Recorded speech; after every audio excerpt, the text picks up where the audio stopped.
Life after the Beatles. All four of the Beatles found success alone.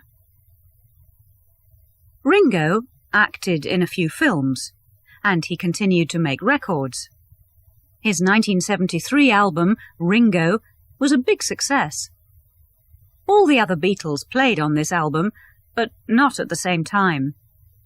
Ringo is still playing and touring with his all-star band. Many of Ringo's famous friends from the world of music and his son, Zach, have played in this band. Many British children know and love Ringo for another reason. He was the voice of a train in a famous children's television programme. George seemed happy to be away from the shadows of Lennon and McCartney. His 1970 album, All Things Must Pass, reached #1 around the world. George's most famous song in the 1970s was My Sweet Lord, but he was taken to court because of it. In the court's opinion, part of it was copied from an old song. In the early 1980s, George also played in the Travelling Wilburys with Bob Dylan and Roy Orbison. George became interested in films, but not as an actor. He produced films like Monty Python's Life of Brian and Time Bandits.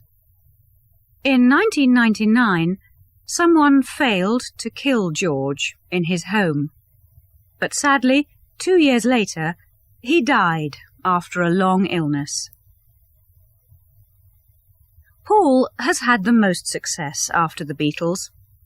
After the albums McCartney and Ram, he wanted to be in a real band again.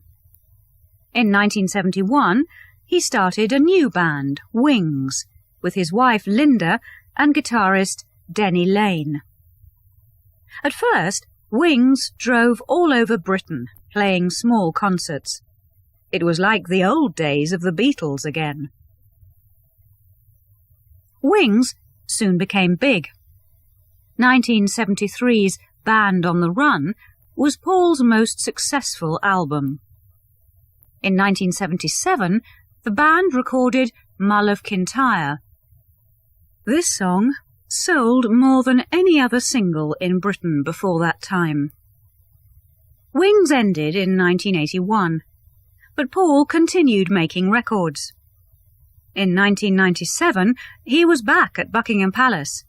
He became Sir Paul McCartney.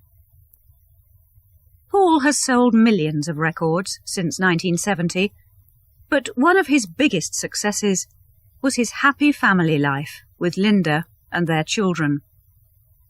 Sadly, in 1998, Linda McCartney died. Paul now has another woman, Heather Mills, in his life.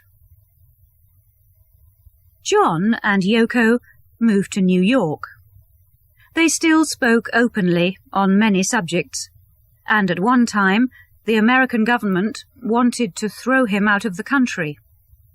Some of John's most interesting work was on his first 2 albums, John Lennon, Plastic Ono Band, and Imagine. On the first album, John sang painfully honest songs about his mother's death. In another song, he sang the words, "I don't believe in Beatles, I just believe in me." The title song of Imagine is probably his most famous song. Most people think that John's later work in the 1970s wasn't as good. For some time, John and Yoko weren't together. John called this his lost weekend, but it lasted 18 months.